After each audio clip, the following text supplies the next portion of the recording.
बोलो श्री सतगुरु महाराज की, श्री प्राणनाथ प्यारे की।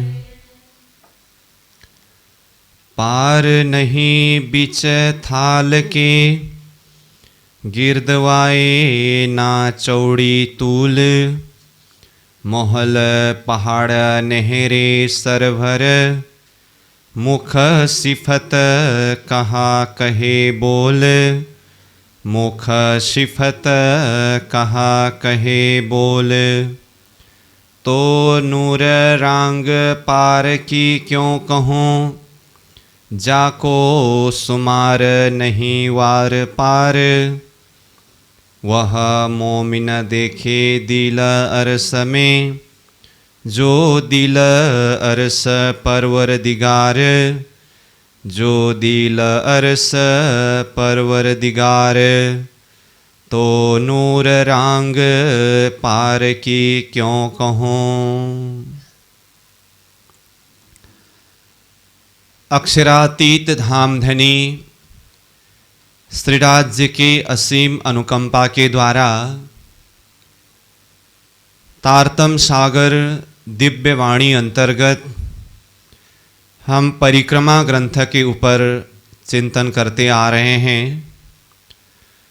तो परिक्रमा ग्रंथ में अब तक प्रकरण 43 का चौपाई 24 तक चिंतन हुआ, चर्चा हुई। तो अभी के इस कक्षा सत्र में हम प्रारंभ करने जा रहे हैं ये 43वां प्रकरण का 25 नंबर चौपाई से। तो ये प्रकरण में यहाँ प्रसंग चल रहा है परम धाम के बड़ी रांग में स्थित 8 सागर, 8 जिमी एवं वहाँ के हवेली इमारतें। तो ये सारी शोभा अनंत है, असीमित है, अपरंपार है। और ये विशेष 22, 23 और 24 नंबर चौपाई के द्वारा परमधाम के जमीन, परमधाम की भूमि बिल्कुल समतल है, कहीं पर भी ऊंचा नीचा भी नहीं है। और लंबाई चौड़ाई में देखें तो भी तिल मात्र भी लंबा चौड़ा नहीं है। तो ऐसे परमधाम की भूमि गिरदवाए रूप में भी बिल्कुल बराबर है, कहीं जरा सा भी चौड़ी नहीं है और तूल यानी कि लंबा भी नहीं है। तो ऐसे परमधाम की शोभा को और आगे वर्णन कर रहे हैं 25 नंबर चौपाई से। तो हम यहाँ से प्रारंभ कर रहे हैं। तो चौपाई को देखें। तो नूर रांग पार की क्यों कहूँ, जाको सुमार नहीं वार पार। वह मोमिन देखे दिल अरस में, जो दिल अरस परवर दिगार। तो नूर रांग पार की क्यों कहो। ये नूरमय रांग, बड़ी रांग की शोभा, इसकी पारवार के विषय में किस तरह से कहूँ, मतलब इसका कोई पारवार ही नहीं है। तो ये बड़ी रांग की शोभा के विषय में किस तरह से शब्द में कहूँ। जाको शुमार नहीं वार पार, जिसका न कोई वार का शुमार है न कोई पार का शुमार है, मतलब वार पार इसका कोई शुमार नहीं है। वह मोमन देखे दिल अरस में। तो ये अपरंपार बेशुमार ये परमधाम की शोभा को कौन दर्शन कर सकते हैं। तो मोमिन ब्रह्म सृष्टि ही जो अरस दिल वाले हैं। तो ये अरस दिल वाले मोमिन ही अपने हृदय के अंदर इस वाणी के प्रकाश के माध्यम से ये अपरंपार शोभा को देख सकते हैं, अनुभव कर सकते हैं, समझ सकते हैं। और जिन मोमिन के दिल को अरस कहा है, तो ये किसके अरस है मोमिन का दिल। तो कहा जो दिल अरस परवर दिगार। परवर दिगार मतलब कृपालु परमात्मा धामधनी श्रीराज जी के अरस जो दिल, जिसका दिल है। तो जिन आत्माओं के दिल अथवा हृदय परवरदिगार कृपालु परमात्मा का अरस है, ऐसे अरस दिल वाले मोमीन ब्रह्म सृष्टि ही देख सकते हैं ये परमधाम की शोभा को तारतम के प्रकाश के द्वारा। कई जाते नूर पंखियन की, कई जाते नूर जानवर, जैसा रंग नूर जिमिका, पशु पंखी रंग सरभर। अब ये परमधाम के 25 पक्ष की जमीन में ही देखिए, और ये बड़ी रांग की शोभा वर्णन हो रहा है। तो बड़ी रांग में देखिए, कई जाते नूर पंखियन की, तो वहाँ कई जाति के नूरमय पंखी है, कई जाते नूर जानवर, कई जाति के नूरमय प्रकाशमय तेजोमय जानवर है। जैसा रंग नूर जिमिका, पशु पंखी रंग सरवर। जहाँ जमीन का रंग जैसा है ना, उस जमीन में रहने वाले पशु पंखी का रंग भी वैसा ही सरभर यानी कि बराबर वैसा ही है। कहने का अर्थ, जैसे कि पूर्व प्रसंग से ही हम चर्चा करते आ रहे हैं, जैसे नूर सागर का रंग सफ़ेद है और नीर सागर का रंग लाल है, तो नूर सागर और नीर सागर के मध्य में जो जमीन है वो जमीन का रंग कैसा है? आधा श्वेत है, आधा लाल है। तो इसी क्रम से प्रत्येक दोनों सागर के बीच के जमीन का रंग दोनों सागर के रंग का आधा आधा रंग है। तो ये तो हुआ जमीन का रंग। फिर प्रत्येक एक जमीन 9 खंड में विभाजित है, तो हर एक खंड में अलग अलग रंग है, ये भी शोभा वर्णन हुआ है। तो जो भी हो, जहाँ जमीन का रंग जैसा है, उस जमीन में रहने वाले पशु पंखी जानवर सब का रंग भी वैसा ही होता है। मानो कि श्वेत जमीन है, तो वो श्वेत जमीन में रहने वाले पशु पंखी का रंग, जानवर का रंग कैसा है? श्वेत ही है। और जहाँ पर जमीन का रंग लाल है, वो लाल रंग की जमीन में रहने वाले पशु पंखी जानवर सब का रंग भी कैसा है? लाल ही है।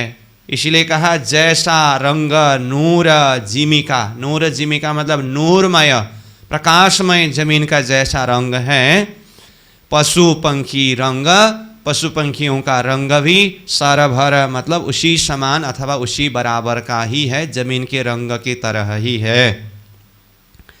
नए नए रंगों नूर बाग बन, इंतहाए नहीं वृक्ष नूर, ना इंतहाए नूर पशु पंखी, क्यों कहो इन अंग जहूर। नए नए रंगों, अब मूल रूप में तो एक रंग दिखाई देता है, परंतु उसके अंदर कई नया नया प्रकार का रंग दिखाई दे रहा है। जमीन में हो चाहे वहाँ रहने वाले पशु पंखियों में हो, नए नए रंगों। नूर बाग बन, नूरमय बाग बगीचे और वन, या नूर शब्द से बाग बगीचा जो नूरमय है प्रकाशमय है, उस अर्थ में नूर शब्द आया है। तो नूरमय यहाँ के बगीचे वनों में वृक्षों में नया नया कई रंग है। इंतहाए नहीं वृक्ष नूर, इंतहाए नहीं मतलब पारवार नहीं है। किसका? वृक्ष और नूर वृक्ष का, और वो वृक्ष में जो नूर है प्रकाश है वो किसी का भी इंतहाए पारवार नहीं है, मतलब उसका अंत नहीं है। ना इंतहाए नूर पशु पंखी, न तो उस वन में बाग में रहने वाले वृक्ष में रहने वाले पशु पंखियों का ही कोई पारवार है, तो उसका भी पारवार नहीं है।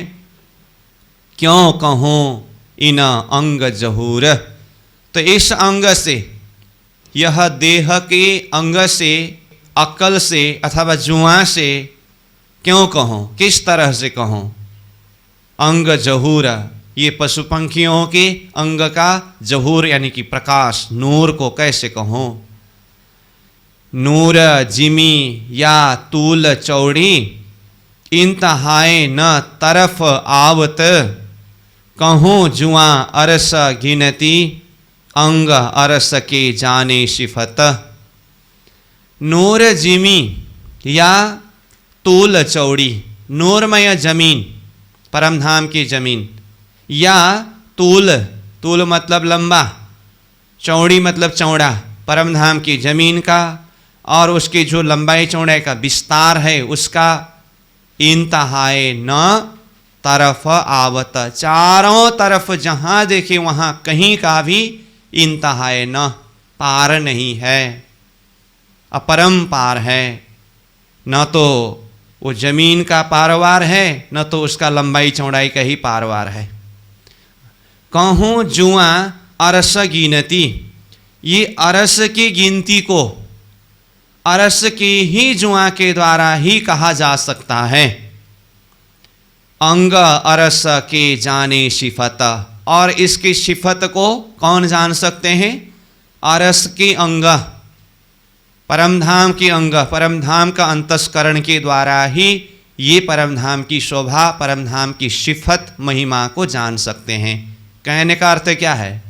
यहाँ की जुआ के द्वारा इसका गिनती भी नहीं हो सकता है और यहाँ के अंग अंतस्करण के द्वारा ये परमधाम की सिफत को जान भी नहीं सकते हैं। तो परमधाम की जुआ के द्वारा ही वर्णन हो सकता है और परमधाम के ही अंग के द्वारा इसकी सिफत को, महिमा को समझ सकते हैं। एक जिमी सिफत जो देखिए, तो जाए निकस नूर उमर, अपार जिमी इंतहाए सिफत, ये आवत नहीं क्यों कर। एक जिमी सिफत जो देखिए, ऐसे तो परमधाम में कितनी सारी जमीन है, बड़ी रांग में ही देखे तो 8 जमी की बात है। सारा 25 पक्ष परमधाम की जमी देखिए सब तरफ का, तो उनमें से एक जिमी सिफत जो देखिए, एक जिमी की सिफत, महिमा को देखिए, तो जाए निकस नूर उमर, नूरमय उमर, सारा जीवन का उमर ही निकल जाएगा, फिर भी एक जिमी की सिफत भी समझ नहीं सकते हैं अथवा उसकी महिमा को बता नहीं सकते हैं, उसका पार नहीं पा सकते हैं। तो जब एक जिमी के शोभा को देखने में ही सारा उम्र चला जाता है तब भी उसका पारवार नहीं है, तो फिर सारा जिमी, सारा 25 पक्ष परमधाम के मन, महल, मंदिर, ये सब की शोभा को कैसे दर्शन करे और कैसे इसकी सिफत को गाया जाए। कहा अपार जिमी इंतहाए सिफत, अपार है जिमी परमधाम का जमीन, और सिफत मतलब महिमा, और इंतहाए नहीं। तो चौथी चरण में जो नहीं शब्द आया है ना, तो इंतहाए के साथ में जोड़ना होगा। तो परमधाम का जमीन और वहाँ की सिफत, महिमा अपरंपार है, वो इंतहाए उसका कोई पारवार नहीं है, और ये आवत नहीं क्यों ये करा, तो उसका कोई पारवार नहीं है, मतलब वो सीमा शुमार में, हिसाब में किसी भी तरह से नहीं आ सकता है, वो पारवार ही नहीं है। नूर जिमी बराबर अरस की, कहों चढ़ती नहीं उतार, दूजी शोभा नूर रोशन, जिमी भरी अंबर झलकार। देखिए 30 नंबर में जाकर के भी वही भाव को जो बता रहे हैं, जैसे ये 22, 23, 24 नंबर चौपाई के भाव से हम जो चर्चा कर रहे थे ना, तो 30 नंबर में भी देखिए तो क्या कहा, नूर जिमी बराबर अरस की, ये परमधाम के नूरमय जिमी सब तरफ से बराबर है। कहूँ चढ़ती नहीं उतार, कहीं पर, कहूँ मतलब यहाँ कहीं, कहीं पर भी चढ़ती, चढ़ता हुआ ऐसे ऊंचा भी नहीं है, नहीं उतार मतलब कहीं नीचे उतरा हुआ, दबा हुआ, ऐसा भी नहीं है। और इसके अलावा बाकी दूसरा शोभा क्या है यहाँ, दूजी शोभा नूर रोशन। दूसरा तो इसकी शोभा नूर रोशन ही इसका शोभा है। तो यहाँ दूजी शब्द क्यों आया? एक तो बराबर है, चढ़ती उतरती नहीं है, और दूसरी शोभा इसमें नूर रोशनमय शोभा है, प्रकाश ही प्रकाश है। जिमी भरी अंबर झलकार, जमीन का जो प्रकाश है ना, पूरा अंबर में आसमान में भरा हुआ है। झलकार झझलाकार रूप प्रकाश तेज पुंज, वो अंबर में आसमान में प्रकाश भरा हुआ है। तो जमीन का प्रकाश आसमान में भरा हुआ है। कई रंग जिमी केती कहों, और कई रंग नूर दरखत, सोई जिमी रंग पशु पंखियों, कर तू ही जिकर करत। देखिए तो बड़ी रंग में जो जिमी है, वो जिमी अपरंपार है। जिमी का ही जब शोभा वर्णन किया नहीं जा सकता है, फिर उसमें कई रंग है।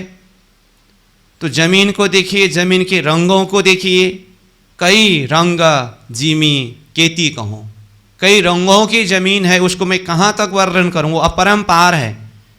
और फिर आगे कहते हैं वो जमीन में कई नूरमय रंगी बिरंगी दरखत है, और कई रंग नूर दरखत।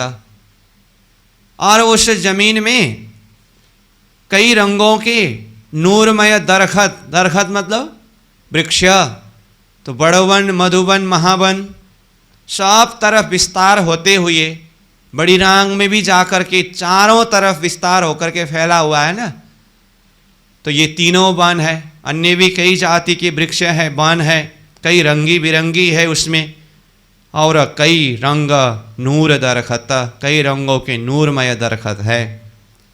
अब उन दरखतों में अथवा उन जमीन में सोई जिमी रंग पशु पंखियों, उस जमीन में रहने वाले जो पशु पंखी कैसा है, सोई वैसा ही रंग का है जैसा जमीन का रंग है। और वो पशु पंखी क्या करते हैं, कर तू ही जिक्र करत। प्रियतम धाम धनी श्रीराज जी को तू ही कह करके जिक्र करते हैं, अर्जी करते हैं, प्रार्थना करते हैं, धनी की गुणानुवाद करते हैं। तो तू ही मतलब आप ही हमारे सर्वस्व हो, आप ही हमारे स्वामी हो, आप ही हमारे मालिक हो, बस तू, आप ही हो, आप ही हो। तो इस तरह से प्रियतम धाम धनी श्रीराज जी के गुणानुवाद करते हैं ये पशु पंखी जानवर आदि। ना गिनती नाम जो हक के, सो हर नामे करे जिकर, मुख चोंच सुंदर सोहने, बोले वाणी मिठी शक्कर।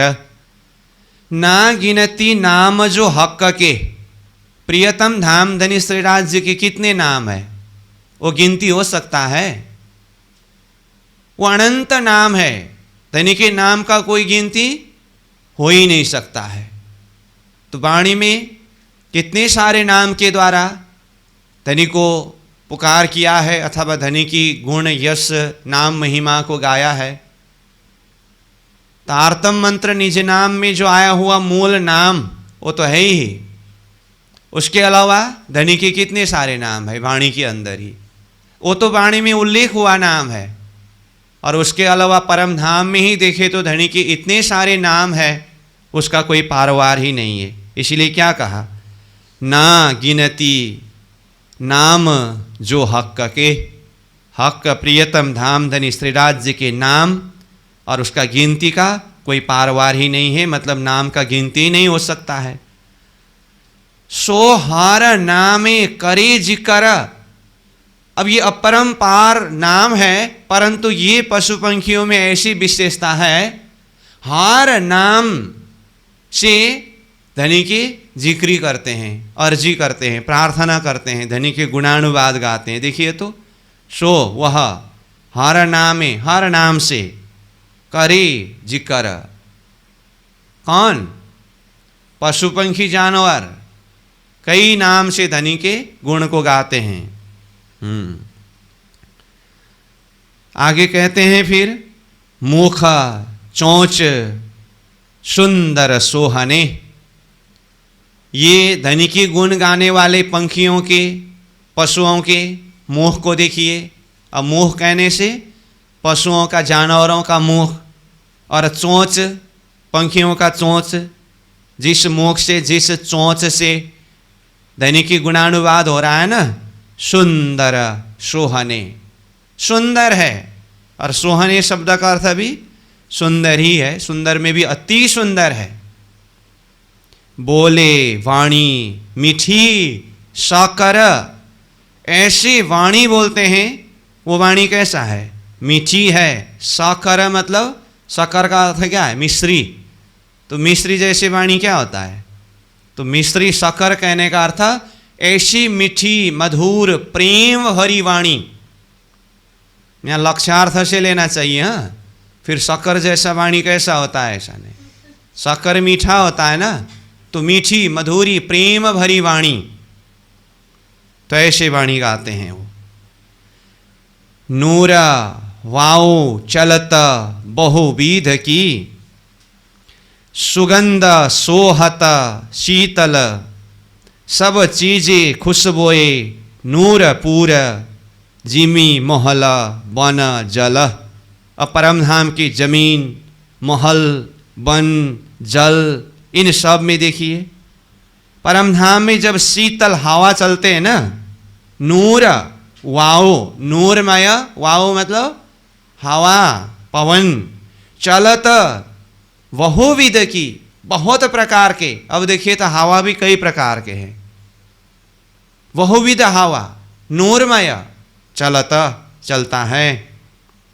और हवा चलते समय सुगंध, सोहत, शीतल, वो हवा में सुगंध है। परम धाम के हर वस्तु में खुशबू यानी कि सुगंध है। तो हवा स्वयं सिद्ध सुगंध गुण से भरपूर है। अब उसके ऊपर जब ये हवा बाग बगीचे से होकर के गुजरते हैं, चलते हैं ना, तो बाग के बगीचा के फल फूल, उसके सुगंध को जब साथ में लेकर के चलते हैं, तो फिर उसमें कितनी सुगंध है, कितना खुशबू है। तो क्या कहा? सुगंध, सोहत, सोहत मतलब सुशोभित है, सुंदर है, शोभायमान है। और शीतल, हवा कैसा है? शीतल है। तो ये सुगंध, शीतलता ये हवा में है और सुंदर है। सब चीजें खुशबोए नूर पूर।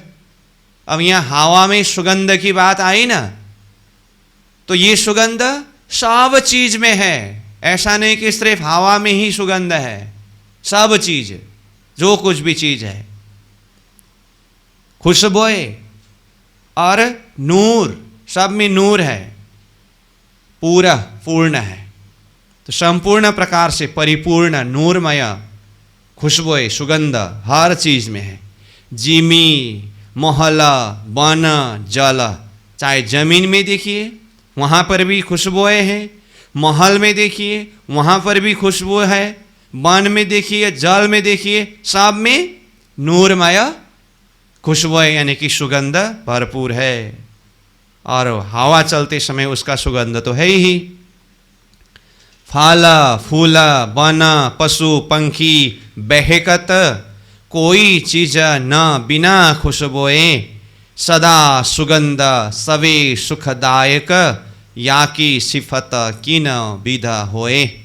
देखिए फल को देखिए, फूल, वन, पशु पंखी, बहकत, बहकत मतलब सुगंधित है। बहकत शब्द का अर्थ क्या कहा? सुगंधित। तो क्या क्या सुगंधित है? फल सुगंधित है, फूल सुगंधित है, वन सुगंधित है। अब फल फूल वन तो सुगंधित है ही, पशु पंखी भी सुगंधित है। हर वस्तु में सुगंध है, तो पशु पंखी में सुगंध नहीं होता है। इसीलिए कोई चीज न बिना खुशबू। अब कहाँ तक कहे खुशबू के विषय में, सुगंध के विषय में, इसीलिए कहा कोई चीज, कोई भी चीज न नहीं है बिना खुशबू।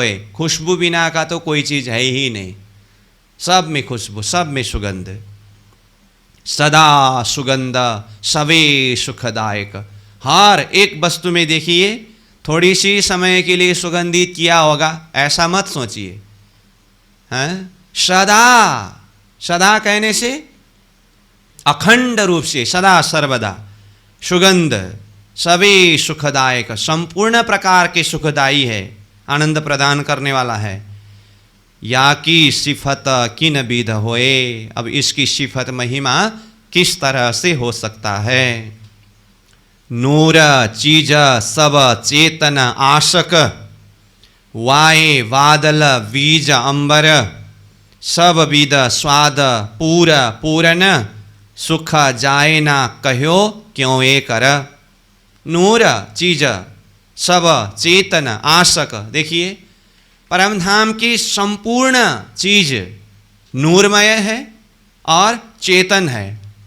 अब सुगंध कहा तो फिर साथ में क्या है, चेतन, चैतन्य स्वरूप है। 5 विशेषता में से ये चेतन भी एक है कि नहीं। तो नूर चीज, चीज मतलब संपूर्ण चीज, सामग्रियां, वस्तु, पदार्थ नूरमय है। सब चेतन, सब चेतनमय है। और आशक, आशक का अर्थ क्या है, आशिकी है, मतलब प्रेम भरी है। आशिक किसे कहते हैं, जिसके अंदर अधिक प्रेम है उसे आशिक कहते हैं ना। तो सब चीज आशिक है कहने का मतलब हर एक चीज में प्रेम ही प्रेम भरा हुआ है, इश्क ही इश्क भरा हुआ है। सब कोई धनी की आशिकी है। इसीलिए सब कोई धनी को चाहते हैं, आशिक। वाए वादल बीज अंबर। अब सब चीज में क्या क्या है, वाए देखिए हवा, बादल देखिए आसमान में। अब बादल आते ही फिर क्या होगा, बीज, बिजली चमकता है। अंबर, आसमान को देखिए, आसमान में बादल, बिजली चमकता हुआ, फिर हवा चलता हुआ, ये सारा देखिए ना। वो वाए भी, बादल भी, बीज, बिजली भी, अंबर, सब कुछ चेतन स्वरूप है, आशक इश्क का स्वरूप है, प्रेम का स्वरूप है।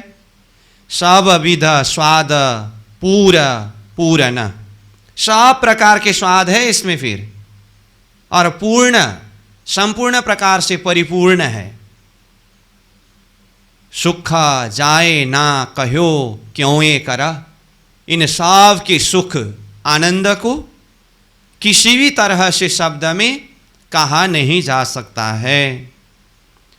पार शोभा ना पार सागर, ना पार टापू ना इमारत, पार टापू ना महल किनारे महल, शोभा आसमान नूर झलकत।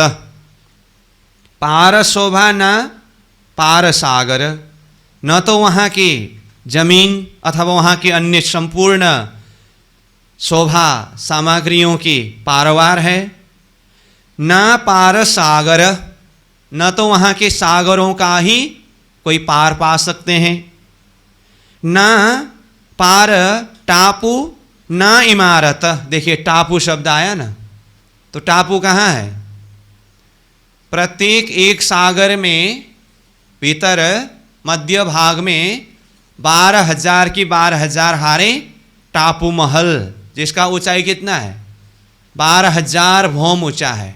तो ये टापू महल को देखिए सब तरफ, न तो वो टापू महल का ही पारवार है, ना इमारत, इमारत मतलब वहाँ के बड़े बड़े भवन, महल, इमारतें, प्रासादें, उसका ही कोई पारवार है। पार टापू ना महल किनारे महल। देखिए तो न तो टापू महल का पारवार है। अब ये पार टापू ना महल, ना शब्द बीच में आया तो समझने के लिए ऐसा करिए, ना पार टापू महल ना पार किनारे महल, ऐसा पढ़िए तो क्या हुआ अर्थ, न तो सागर के मध्य में जो टापू महल आया है उन टापू महल का ही पार पा सकते हैं, न किनारे महल कहने से सागर के किनार में अन्य सारे महल, जो 80 दीवाल के प्रसंग में महलों का वर्णन हुआ है ना, तो सागर के चारों तरफ आता है ना ये सारा, तो किनार का कहने से सागर के किनारों में अन्य जो महल आया है, इमारतें आए हैं, न तो उसका पारवार है। शोभा आसमान नूर झलकत, टापू महल के नूर की शोभा को देखिए और सागर के चारों तरफ के उन महलों के नूरमय शोभा को देखिए। आसमान आकाश में नूर झलकत, ये नूर प्रकाश झलकत प्रकाशित हो रहा है। अरस सूर कई एक महल में, तैसे महल टापू अपार किनार, एक महल अंबर कई बीच में, तो जुआ क्यों कहे गिनती सुमार। परम धाम के एक एक महल में ही कई सूर्य के जैसे प्रकाश है। एक महल में फिर सर्व महल का प्रकाश क्या कहा, अरस सूर कई एक महल में, अरस मतलब परम धाम का, सूर्य कई, ये कई शब्द को सूर्य की तरफ जोड़ना है या महल के तरफ जोड़ना है, सूर्य के तरफ जोड़ना है, और एक महल में एक शब्द को महल के साथ जोड़ना है। तो क्या हुआ अर्थ, प्रत्येक एक महल में अरस का कई सूर्य का सा प्रकाश है, मानो कि एक महल में ही अनंत सूर्य उदय हुआ हो, ऐसा प्रकाश है। अरस सूर कई एक महल में, तैसे महल टापू अपार किनार, ऐसे तो महल और टापू, टापू महल, अब महल कहने से चारों तरफ के महल, सागर के चारों तरफ के, और टापू फिर टापू महल प्रत्येक सागर के मध्य में 14 करोड़ 40 लाख अपार है। तो जब एक महल में ही जब कई सूर्य का सा प्रकाश है, तो संपूर्ण महल, चारों तरफ के महल और टापू महल, ये संपूर्ण महल को देखिए और संपूर्ण महलों के प्रकाश को देखिए, पार पा सकते हैं। तो क्या कहा, तैसे महल टापू अपार किनार, तैसे मतलब कैसे, जैसे एक महल में अपार अनंत सूर्य जैसा रोशनी है, तैसे वैसा ही अपार टापू महल है और अपार किनारों में अन्य महल है। एक महल अंबर कई बीच में, जब एक महल का सूर्य ही ये अंबर के बीच में, आसमान के बीच में कई प्रकाश पुंज को फैला रहा है, तो जुआ क्यों कहे गिनती सुमार, संपूर्ण महलों के प्रकाश को इस जुआ के द्वारा हिसाब करके शब्द में कैसे वर्णन किया जाए। जो कोई होशी अंग अरस की, और जागी होए हक इलम, तो कछु बोए आवे इन सहूर की, जो करे मदत हक हुकुम। देखिए 38 नंबर चौपाई अब बहुत विशेष बात बता रहे हैं। तो अपार अपार अपार करके ये शोभा वर्णन करते आए ना, तो फिर साफ तरफ से अगर अपार अपार है, तो फिर इसको समझने का कोई उपाय नहीं, कोई समझ ही नहीं सकते हैं। तो हाँ समझ सकते हैं, तो कौन समझ सकते हैं, तो ये अपार शोभा को कुछ अंश रूप में भी अगर समझना हो तो योग्यता क्या चाहिए, कैसे समझ सकते हैं, तो उसको ये 38 नंबर चौपाई में बताया। देखिए हाँ, जो कोई होशी अंग अरस की, जो कोई भी अरस के अंग वाले हो, मतलब कोई परम धाम की आत्मा हो। अरस के अंग वाला हो कहने का अर्थ जो कोई भी परम धाम की आत्मा हो। तो इसका अर्थ क्या हुआ, कोई अगर परम धाम की आत्मा हो तो ये शोभा को देख सकते हैं। इतना समझ हुआ ना, लेकिन नहीं, आगे और कंडीशन है। एक चरण को ही पढ़ करके फिर ये न समझना कि हाँ परम नाम का होते ही देख ही लेंगे।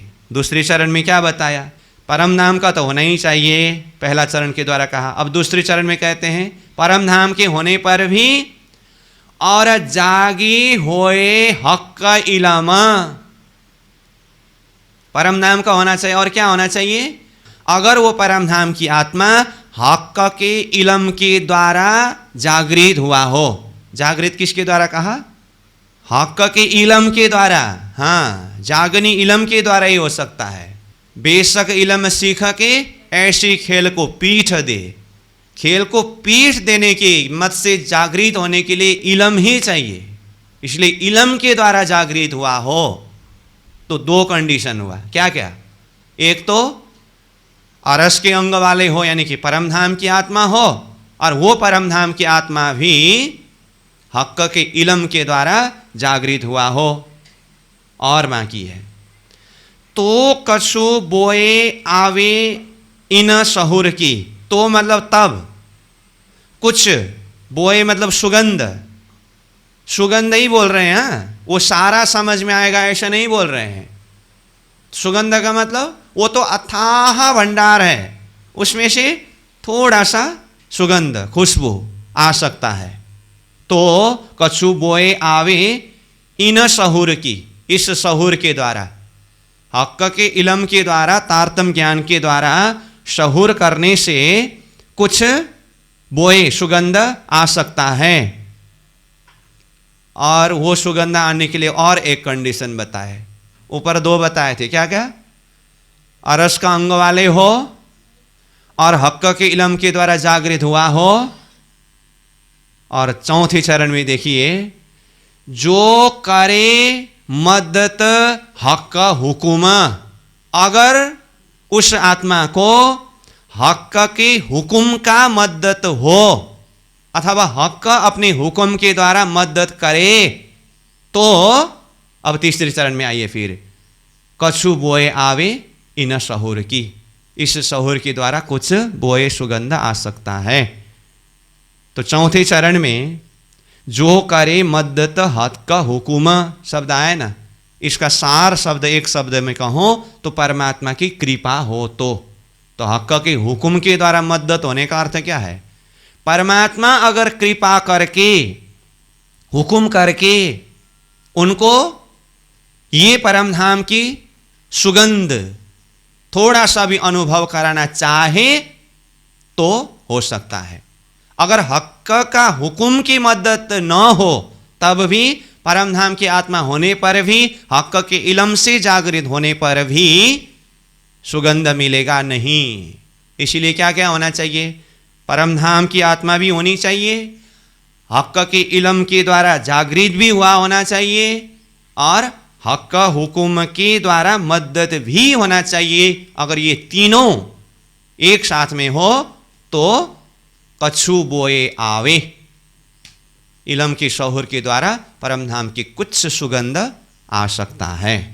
तो देखिए, तो असंभव नहीं है लेकिन इतना सहज भी नहीं है।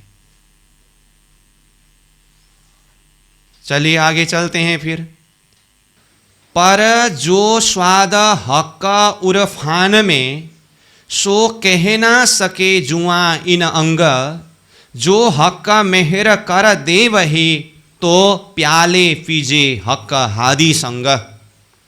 अब ये 39 नंबर चौपाई में देखिए, हाँ, ये ऊपर के साथ में प्रसंग जोड़ करके समझे तो जुड़ता भी है, और यही चौपाई को अपने आप में स्वतंत्र हिसाब से भी समझना हो तो भी यहाँ एक भाव है। क्या कहा,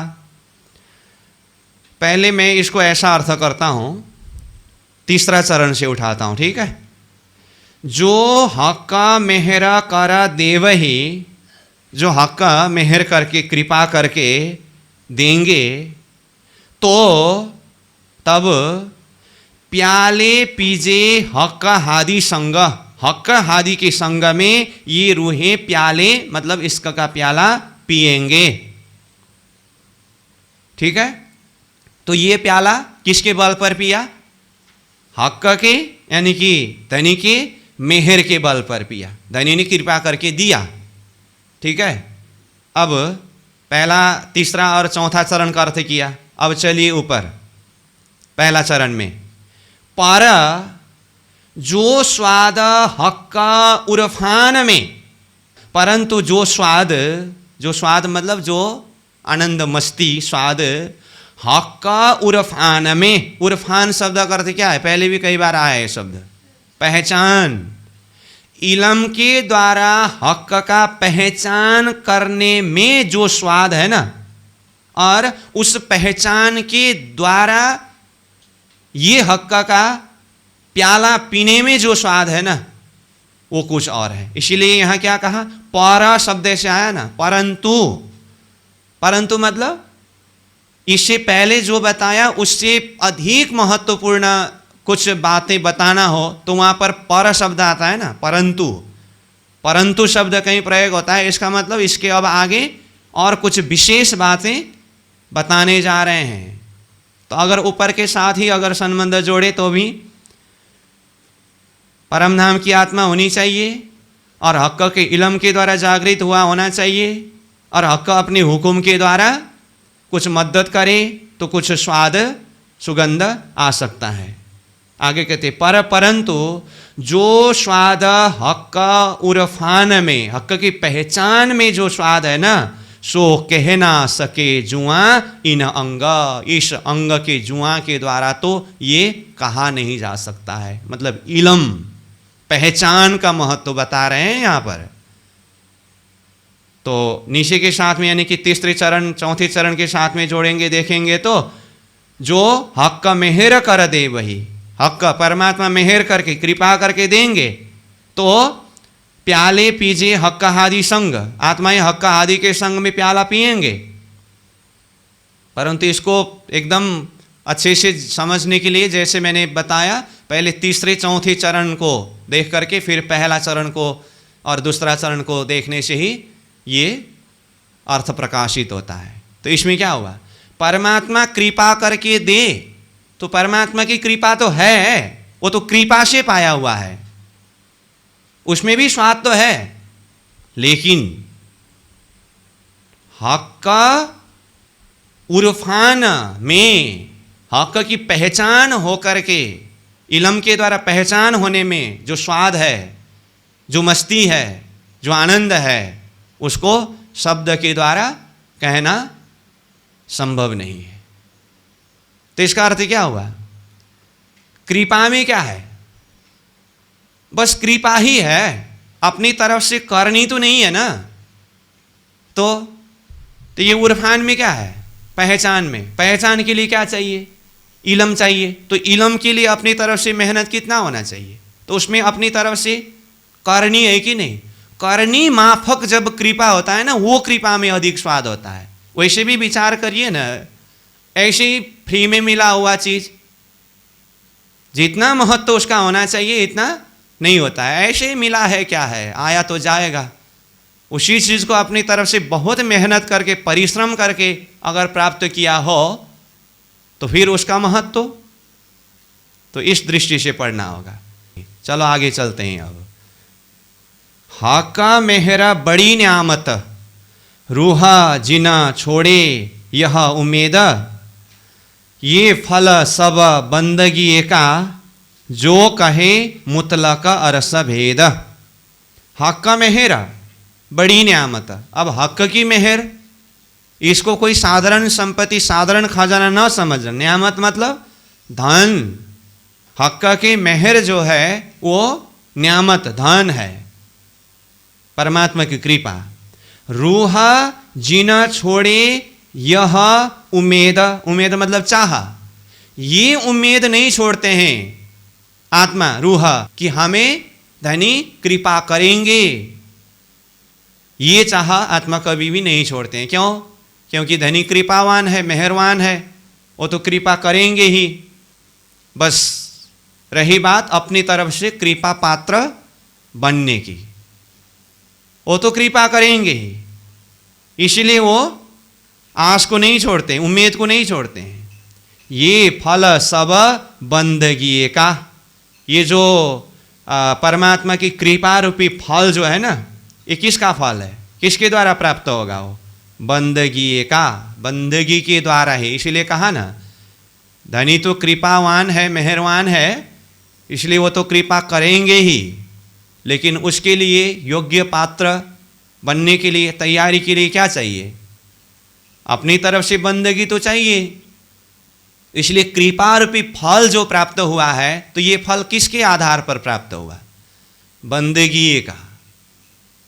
इसलिए कहा ये फल सब बंदगी का, जो कहे मुतलक अरस भेद।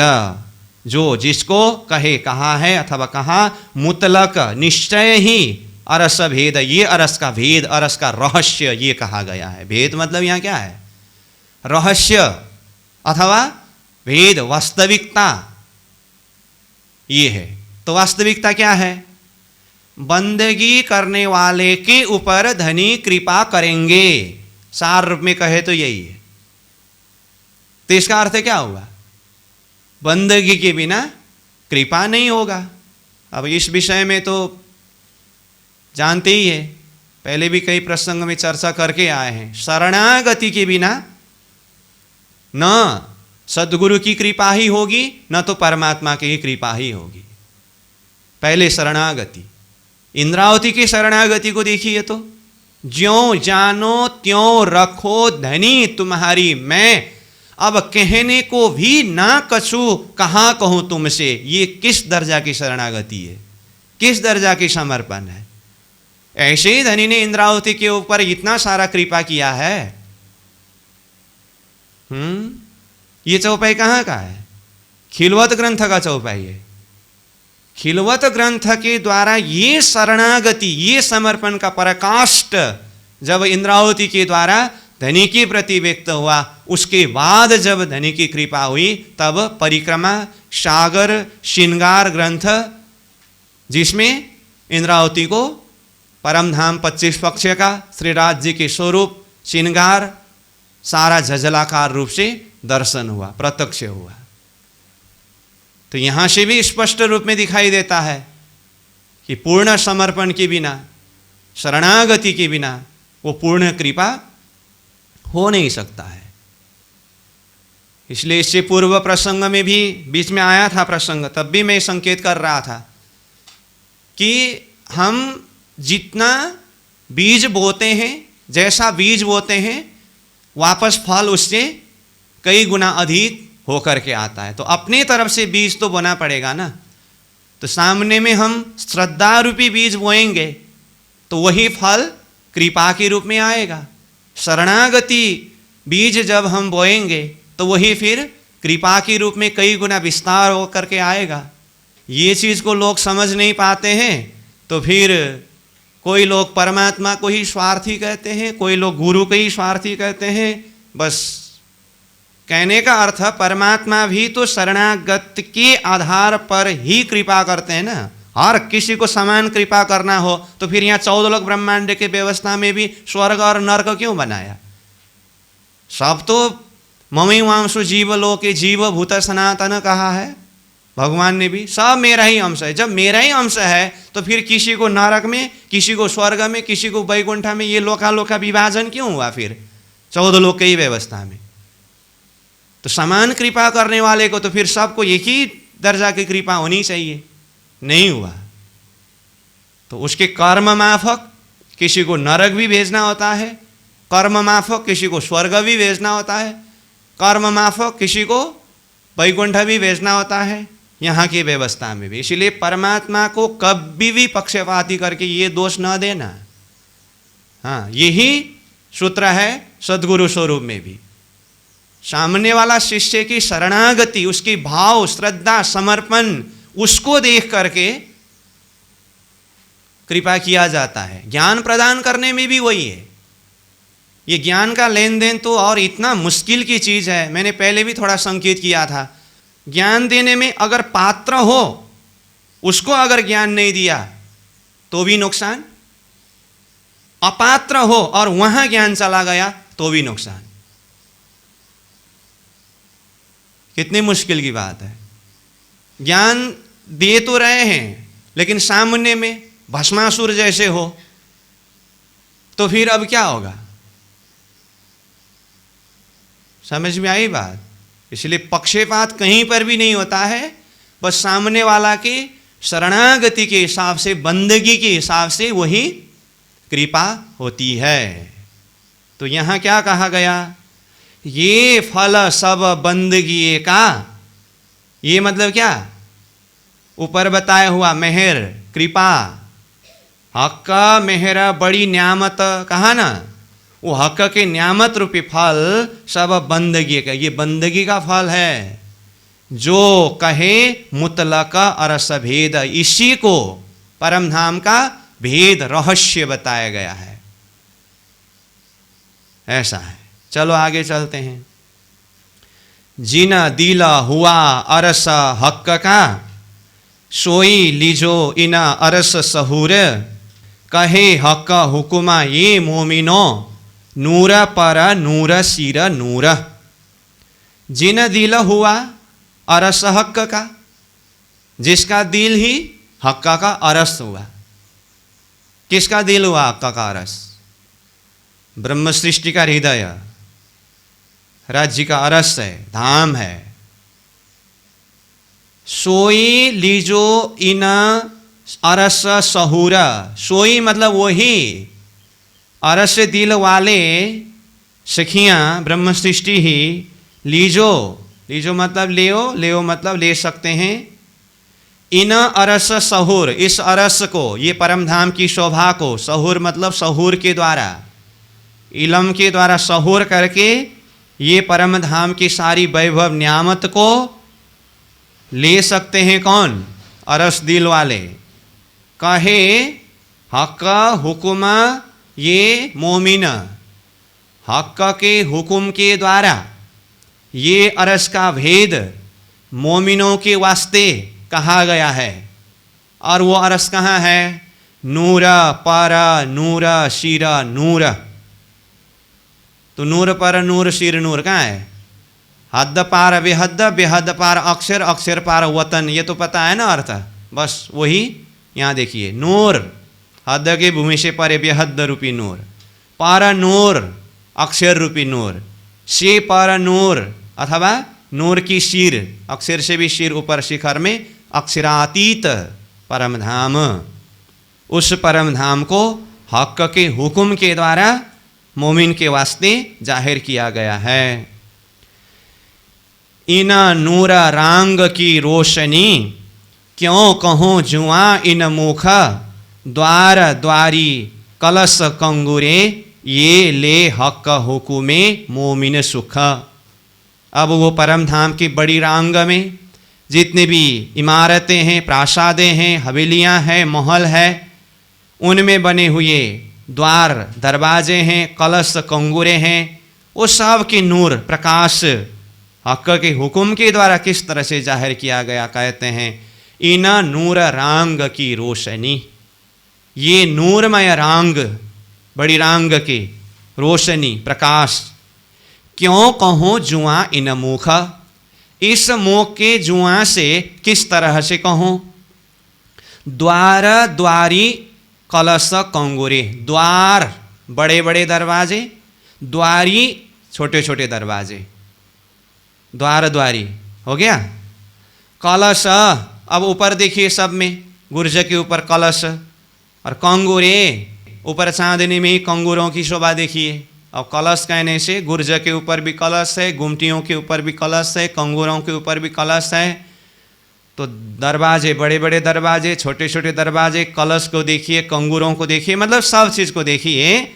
आगे कहते हैं ये ले हक हुकुमे मोमिन सुख, ये सब का सुख आनंद हक हुकुमे ले, हक के हुकुम के द्वारा ले सकते हैं, अथवा लीजो मोमिन इसका सुख।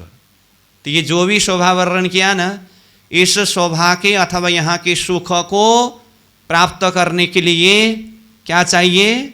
हक हुकुमा। इसलिए कहा ये ले हक हुकुमे मोमिन सुख।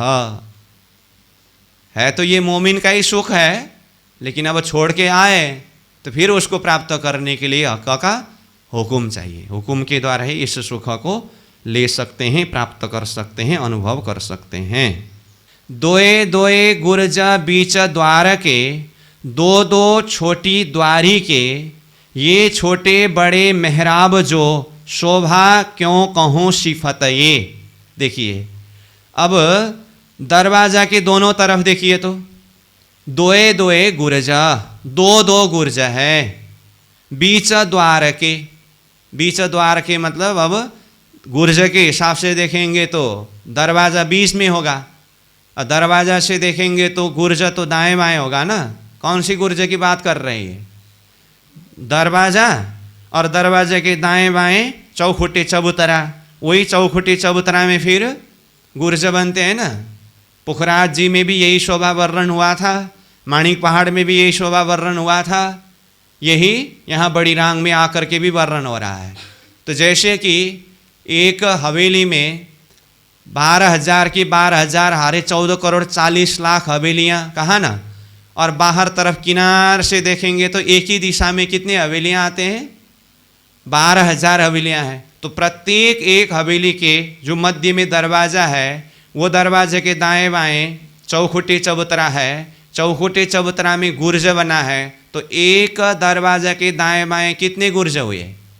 दो दो गुर्ज हुए ना। तो ऐसे ही संपूर्ण हवेलियों में अथवा संपूर्ण दरवाजों के दाएं बाएं दोए दोए गुर्ज, बीच द्वार के, बीच बीच के दरवाजा के दोनों तरफ दो दो गुर्ज। दोए दोए छोटी द्वारे के, अब छोटी दरवाजे हैं ना, वो छोटी दरवाजे के दोनों तरफ भी चौखुटी चबूतरा और गुर्ज है। तो बड़े दरवाजा के भी दोनों तरफ गुर्ज है, छोटे दरवाजों के दोनों तरफ भी गुर्ज है। सब में ये छोटे बड़े मेहराब जो, अब ये छोटा दरवाजा, बड़ा दरवाजा, मेहराब कहने से दरवाजा, शोभा क्यों कहूँ सिफत ये, इसकी सिफत, इसकी महिमा को मैं किस तरह से वर्णन करूं। शोभा देता दिखाई आकाश में, ऊंची सीढ़ियों नहीं शुमार, चार चार आगों द्वार चबूतरों, दो दो बन के रंग नहीं पार। 44 नंबर चौपाई क्या कहा? शोभा देता दिखाई आसमान में, ये गुर्ज, दरवाजा, कलश, कंगुरों की ये सारी शोभा प्रकाश देखिए आसमान में दिखाई देता है। और साथ में ऊंची सीढ़ियों नहीं शुमार, ऊंचे ऊंचे सीढ़ियों का भी शुमार नहीं है, हिसाब नहीं है। तो सीढ़ी कहाँ है? वो जो पुखराज पहाड़ के मध्य में आकाशी महल का वर्णन करते समय याद है, वो हवेली के दरवाजा के बाहर दोनों तरफ जो चौखुटी गुर्जा आया था, जो चबूतरा, वहाँ से दोनों तरफ से ऊपर जाने का सीढ़ी का वर्णन हुआ था कि नहीं? ऐसा ही यहाँ पर भी समझना चाहिए। प्रत्येक हवेली के दरवाजे के दाएं बाएं के चौखुटी चबूतरा से ऊपर जाने के लिए सीढ़ी एक भूमि जैसा है, सब भूमि वैसा ही है। तो ये सीढ़ी भी ऊपर ऊपर गगनचुंबी महल के आकाशी तक गया। तो कहा ऊंची सीढ़ियों, ये ऊंचे ऊंचे सीढ़ियों का नहीं शुमार, शुमार नहीं है। अब आगे ध्यान से देखिए, चार चार आगों द्वार चबूतरों, द्वार दरवाजा के आगे चार चार चबूतरों, चार चार चबूतरे हैं। एक दिशा में कितने हवेली का दरवाजा कहा? 12,000। 12,000 दरवाजों में से प्रत्येक एक दरवाजा के सामने में चार चार चबूतरा है। कौन सा चार चार चबूतरा? भोंबर ऊंचा चबूतरा के ऊपर दरवाजा के दाएं बाएं 2 चबूतरा, प्रत्येक हवेली के सामने में नीचे जमीन में चांदनी चौक है कि नहीं? तो चांदनी चौक है तो चांदनी चौक में हरा लाल वृक्ष है कि नहीं? तो जिस तरह से रंग महल में दरवाजा के सामने में दोनों तरफ चबूतरा, ऊपर भोंबर ऊंचा चबूतरा में ही, और नीचे चांदनी चौक में 2 चबूतरा होकर के 4 चबूतरा का वर्णन हुआ कि नहीं रंग महल में।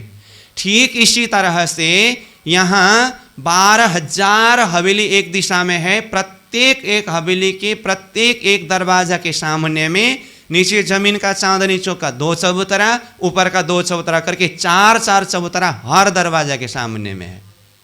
ऐसे ही 12,000 ही दरवाज़ा एक दिशा के, ऐसे ही चारों तरफ के 48,000 ही दरवाज़ा के सामने में, प्रत्येक में 4-4 चबूतरा। तो देखिए 4-4 चबूतरों आगू द्वार, ऐसा अर्थ करना चाहिए।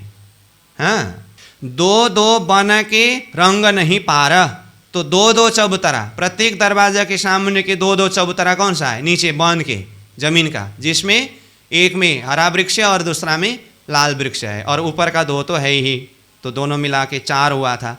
तो 2-2 बन के रंग नहीं पार, वहाँ के रंगों का भी पारवार नहीं है। 2 मुनारे लगते कई छज्जे चबूतरों पर, 2 बीच सीढ़ियाँ आगू द्वार के, जुआ सिफत पहुँचे क्यों कर। देखिए दरवाज़ा के दोनों तरफ चौखुटे चबूतरा, और चौखुटे चबूतरा में गुर्ज करके वर्णन किया ना, वही गुर्ज को कहा 2 मुनारे लगते। मुनारे मतलब गुर्ज, 2 मुनारे 2 गुर्ज कहाँ लगते? प्रत्येक दरवाजा से लगते दाएं बाएं में। कई छाते चबूतरों पर, अब ये चबूतरा के ऊपर गुर्जा आने से इसका कई छात है कि नहीं? तो ऊपर 12,000 भौम तक गए हैं, तो 12,000 भौम में 12,000 ही छात है। 2 बीच सीढ़ियाँ आगू द्वार के, देखिए दरवाजा के दोनों तरफ सीढ़ियाँ भी है जो पहले बताया, तो ये दोनों सीढ़ी से भी देखते समय दरवाजा बीच में आया है कि नहीं? दरवाजा के दाएं बाएं के जो चौखुटे चबूतरा है, दोनों चबूतरा में सीढ़ी आया, तो सीढ़ी के बीच में दरवाजा आया, ऐसा पड़ी इसका अर्थ करने में। बीच द्वार आगू 2 सीढ़ियाँ, ऐसा बीच में दरवाजा, आगू सामने में 2 सीढ़ियाँ, दोनों तरफ सीढ़ी। जुआ सिफत पहुँचे क्यों कर, अब वो दरवाजा अथवा सीढ़ी, इसके सिफत, इसके महिमा को गाने के लिए वहाँ तक जुआ अथवा शब्द किस तरह से पहुँच सकता है। वृक्ष बाग आगू सब चबूतरों, कई जुदे जुदे बागों रंग बन, आगू देत खूबी इन द्वार ने, बन आसमान कियो रोशन। अब उन सब में देखिए वृक्ष बाग आगू सब चबूतरों, सब चबूतरों के आगे सब तरफ वृक्ष, बाग मतलब बगीचा में वृक्ष है अथवा बाग बगीचे हैं। कई जुदे जुदे बागों रंग बन, कई रंगों के अलग अलग वन है, बाग यानी कि बगीचे हैं। आगो देता खूबी इन द्वार ने, ये सारी शोभा कहाँ दिखाई दे रहा है? द्वार ने मतलब दरवाजा के आगे, प्रत्येक दरवाजा के आगे कई ऐसे वन वृक्ष बाग ये सब दिखाई देता है। वन आसमान कियो रोशन, ये वन के रोशन ने यानी कि प्रकाश ने आसमान को ही रोशनाई किया हुआ है, प्रकाशित किया हुआ है। सब बागों शोभित रस्ते, कहूँ घट बड़ नाही हार, कई चौक मोहल मंदिर न के, कई गली चली बांध किनार। सब बागों शोभित रस्ते, अब इसको समझने के लिए जैसे रंगमहल के सामने में चांदनी चौक, और चांदनी चौक जहाँ आया है अमृत का घाट, तो अमृत के घाट के मध्य से ही जमुना जी के तरफ जाने के लिए रास्ता था कि नहीं? ऐसे ही यहाँ एक दिशा में 12,000 हवेली है, प्रत्येक हवेली के दरवाजा के सामने में नीचे चांदनी चौक है, तो वो चांदनी चौक से बाहर वहाँ पर बगीचा वन है कि नहीं? वो प्रत्येक बगीचा अथवा वन के बीच में से रास्ता सीधा आगे निकल करके कहाँ गया है? सागर में।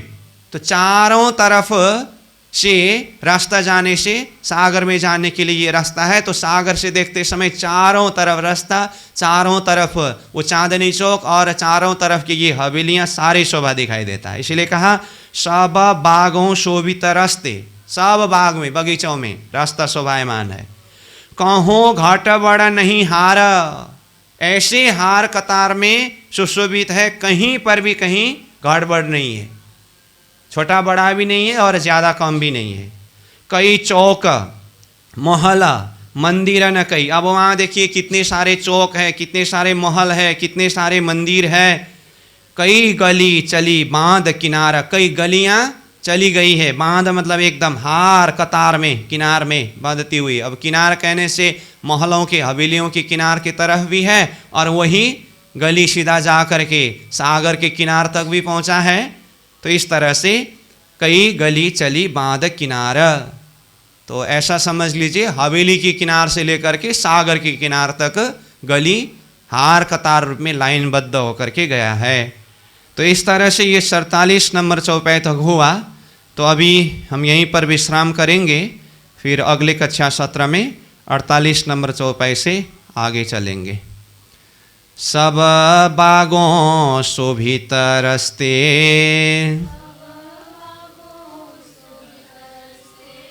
कहूँ घट बड़ नाही हार, कई चौका मोहला मंदिरन के,